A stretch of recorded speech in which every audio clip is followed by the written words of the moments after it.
Hello everyone, every year I go through this Essen Spiel preview list. It's at the moment up to 499 games.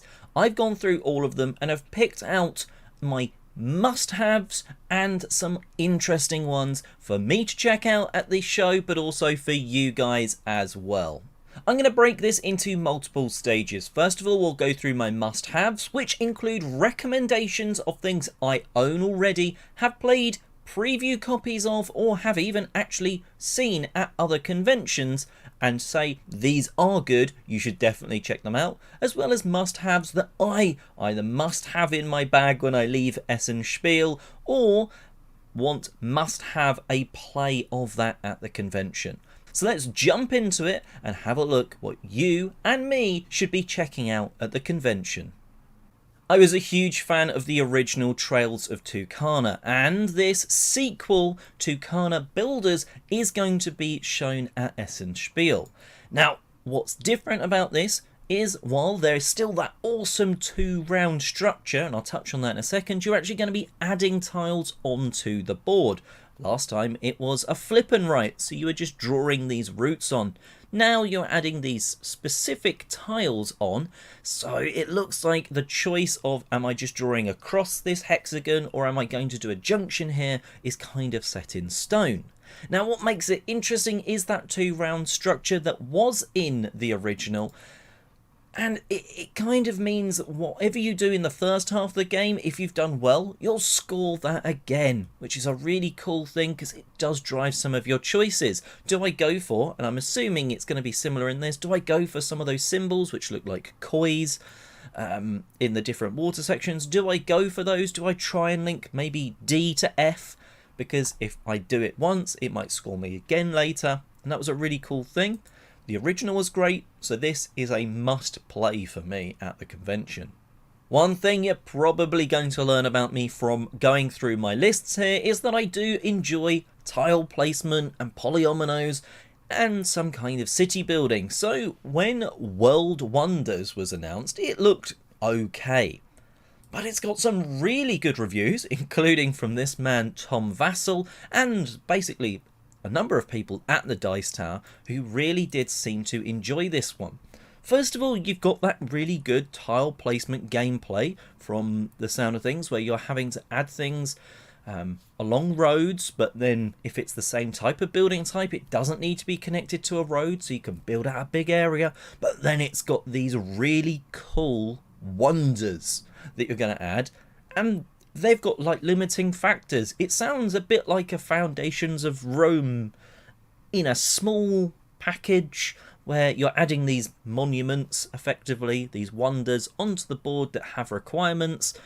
There's sort of a way where you're going to be gaining these resources and like using them to get the good tiles to add to your board.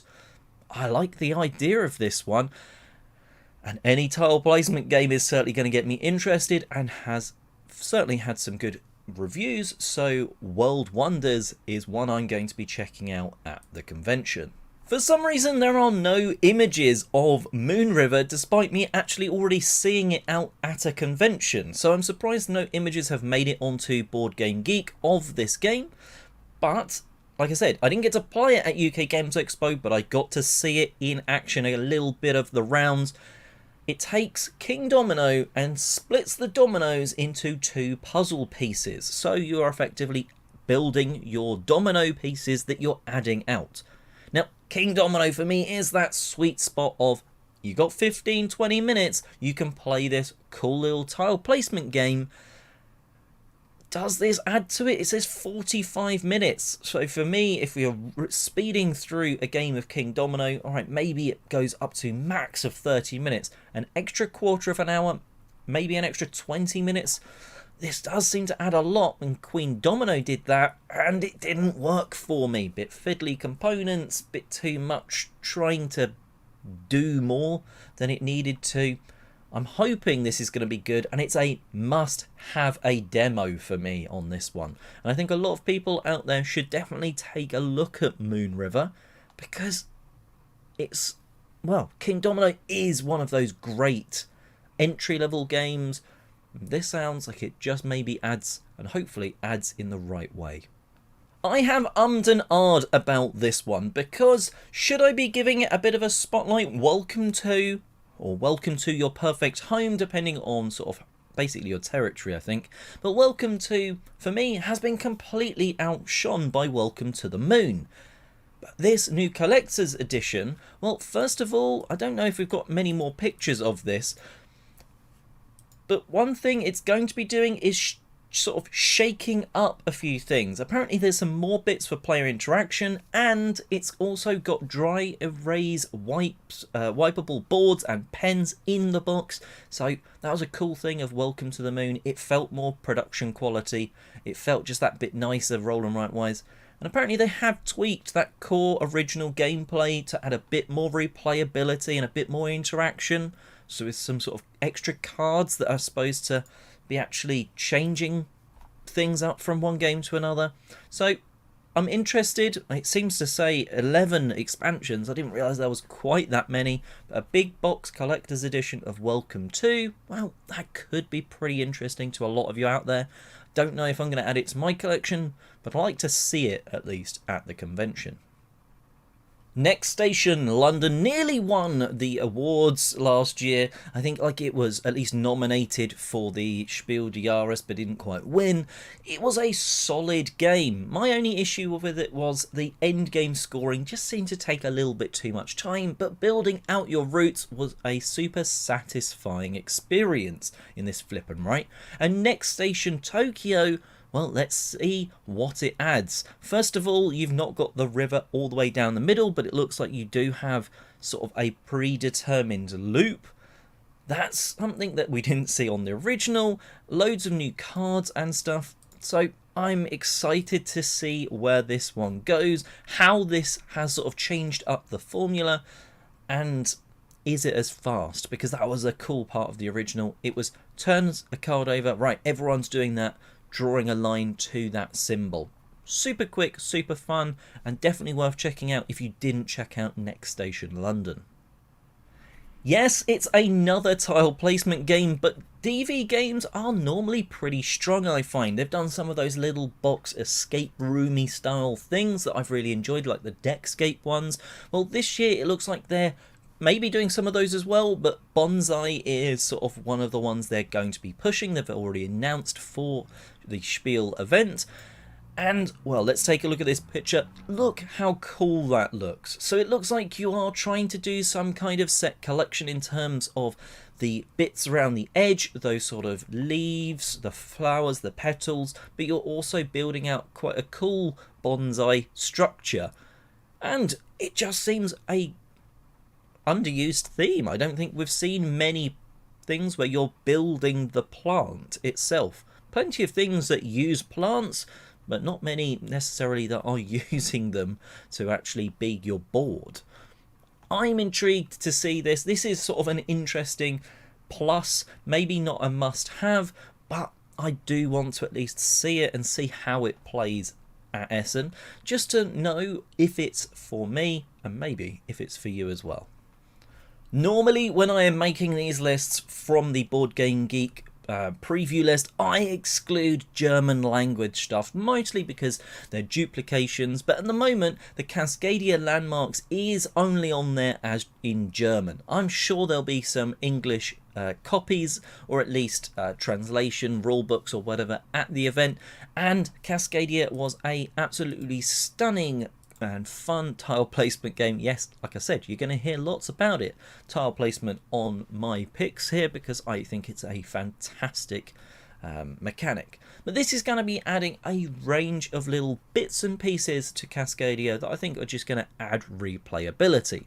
So we've got unique habitats, we've got 5 new starting places, more wildlife tokens, and for me, the more interesting bit, some new new unique landmark scorings, but also some unique wildlife scoring ones as well. So just for me, I think that's going to add a range more sort of variety. When you're shuffling that setup, you're never going to see similar combinations.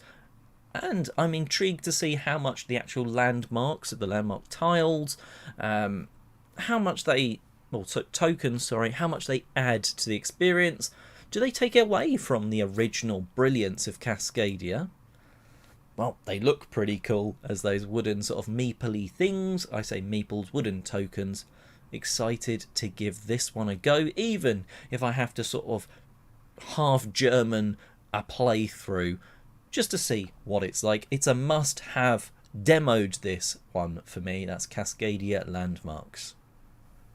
Now, I can't say it's going to be my game of the event. It's months off, 2 months off until Spiel already, but my island, I've already played it, so I can 100% recommend it to you. I've only played the first game of what is a legacy experience, but it does have the same starting and the same, I can see how they can vary this and change this and build on this from My City, or even the My City roll and build, which I recently reviewed. For more information about this, go and check out my Island First Impressions. I played this at UK Games Expo, so I don't need to, but I must have this in my suitcase on the way home if they have it in English, because what a phenomenal experience. And the big change, it's hexagons rather than squares.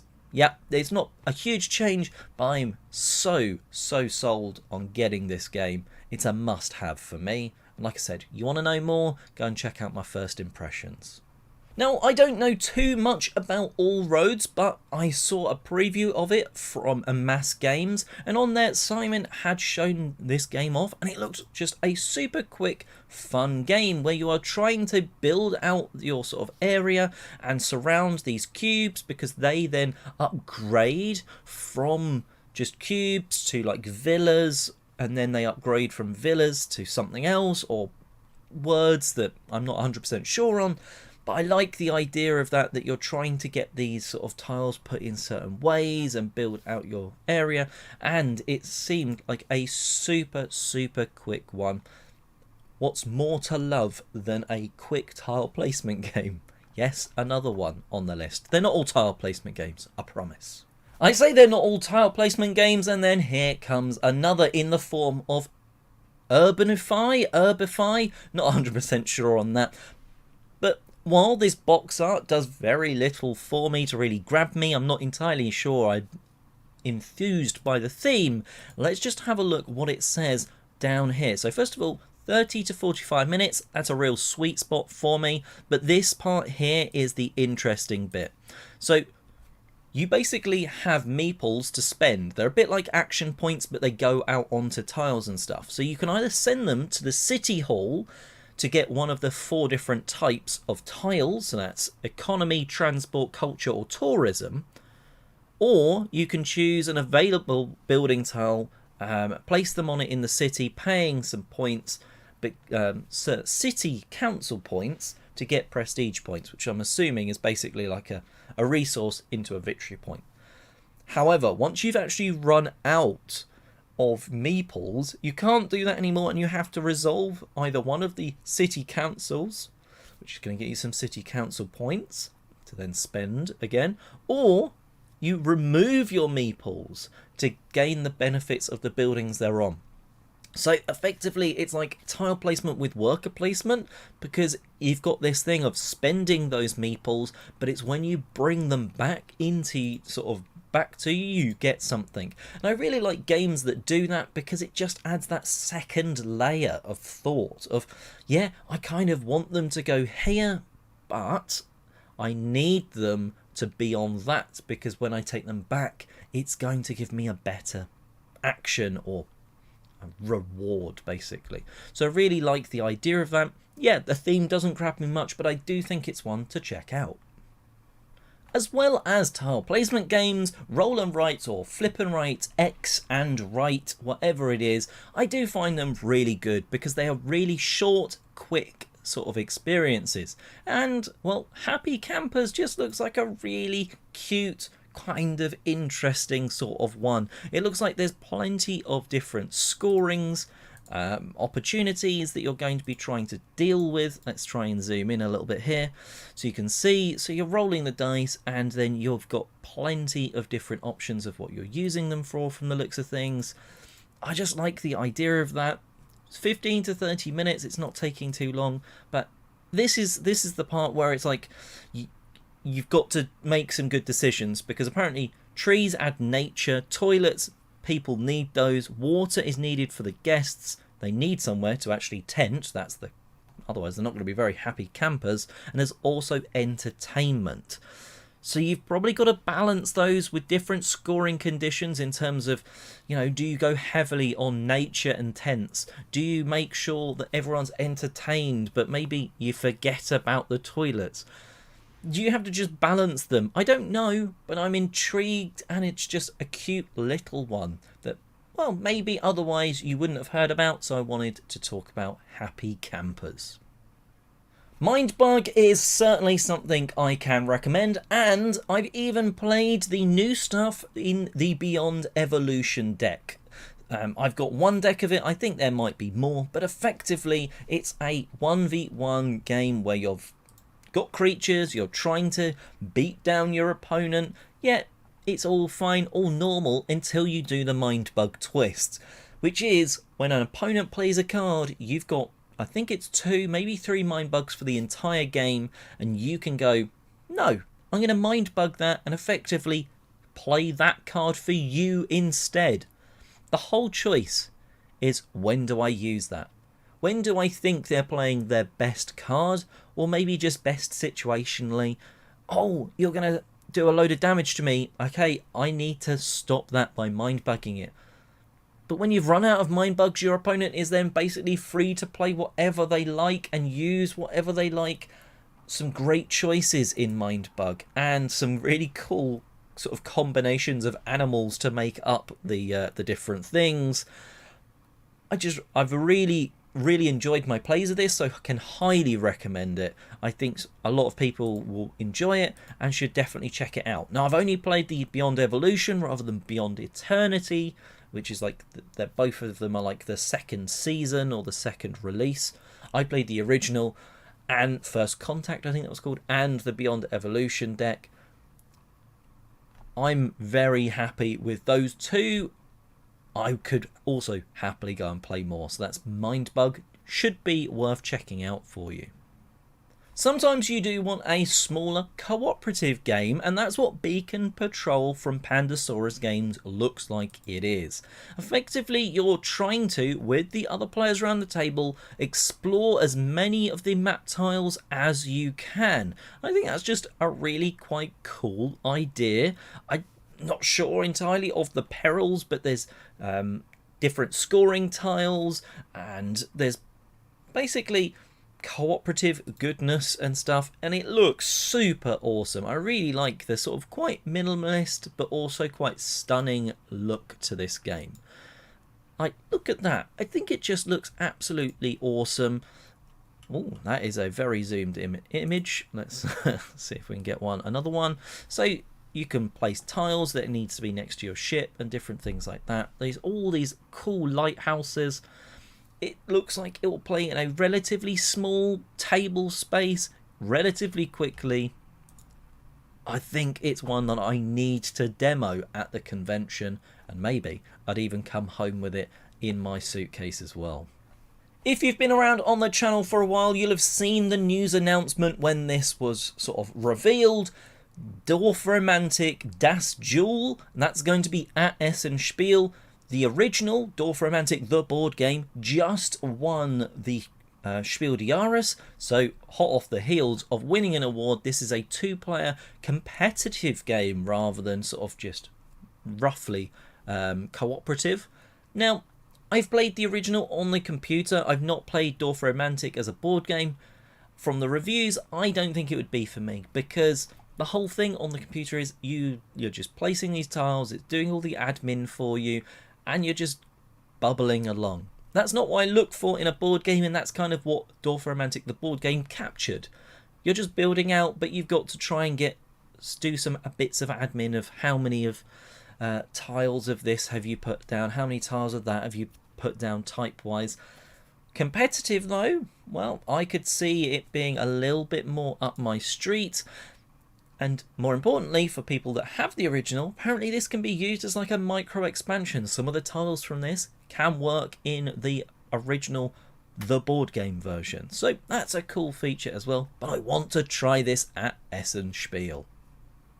Yes, it's probably old news for a lot of people, certainly in the US, but Boop, I haven't seen it been that available over here in the UK, and it looks like it's getting sort of a Spiel release.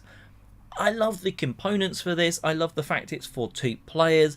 There is a sort of a whole range of these games that I find come in a relatively small box but are designed specifically for 2 players, like Targi, Great Plains, Watergate, that sort of thing. They're all in that sort of smallish box, relatively portable, perfect for 2 players, and Boop looks pretty much the same. Interesting that it maybe had a different name there, but super cute. And if we actually have a look at this again, it's in that really nice sweet spot for me, but very light, so super quick to, I'm assuming, to learn and teach. I'm game for that, and I think it would also attract a number of people to play the game because of how it looks, and that's Boop. I mean, it's fun just saying the name. While a lot of the games on this list are going to be slightly light, shorter ones, there are going to be a few of the bigger, heavier ones that really do grab me. And Xiaoyu, The First Empire, hopefully I haven't butchered that name, is one that looks quite cool. With area majority, but also it really looks like Iki in terms of look. Now, I'm not 100% sure if it's the same artist, but I would not be surprised. And I like, again, the cards seemingly have 2 parts to them. Very cool, very vibrant meeples, and a lot of different things where you might want to be placing them across the board. I haven't played the original, but this, from looking, looks like a significant visual upgrade, and I'm sure with it being sort of a 2nd edition re-implementing that, there's probably also a few rule changes as well, just to maybe make things a little bit smoother. I mean, what's not to love in a 1 to 2 hour game? Nice visual appearance, apparently some good from the ratings on the original, some good sort of area majorityness. I'm interested to see this because it's like, it looks worker placement-y sort of thing, but it's more maybe just getting people into the right areas, hence area majority.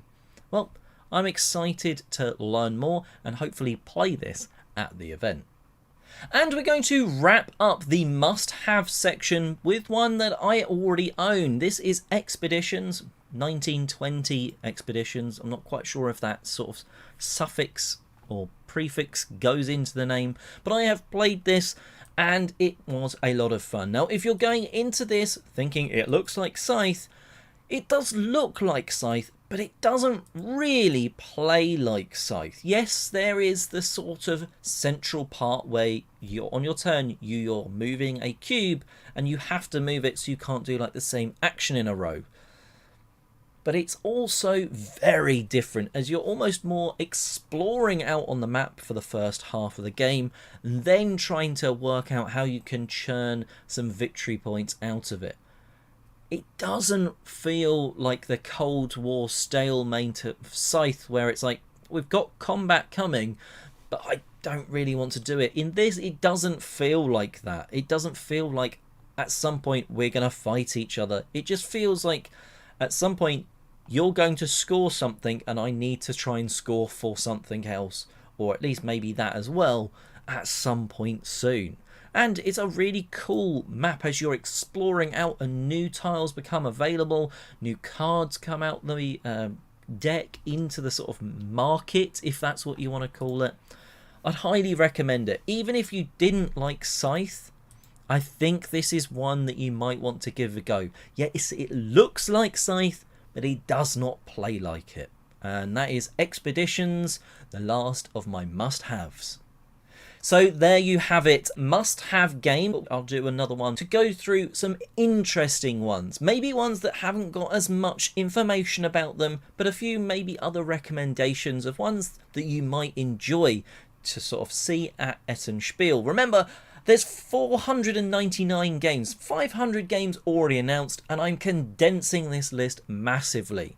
So let's go and end the video now, hopefully with you knowing some games you want to check out at the event, and follow along, subscribe and everything to see more videos like this, to see what you should be seeing at Essen Spiel, including at the very end. I'm going to do my super short list of games to see at the event, and this is just the process of finding, hopefully, the some case hidden gems, but also the ones that are just shining out as must-haves.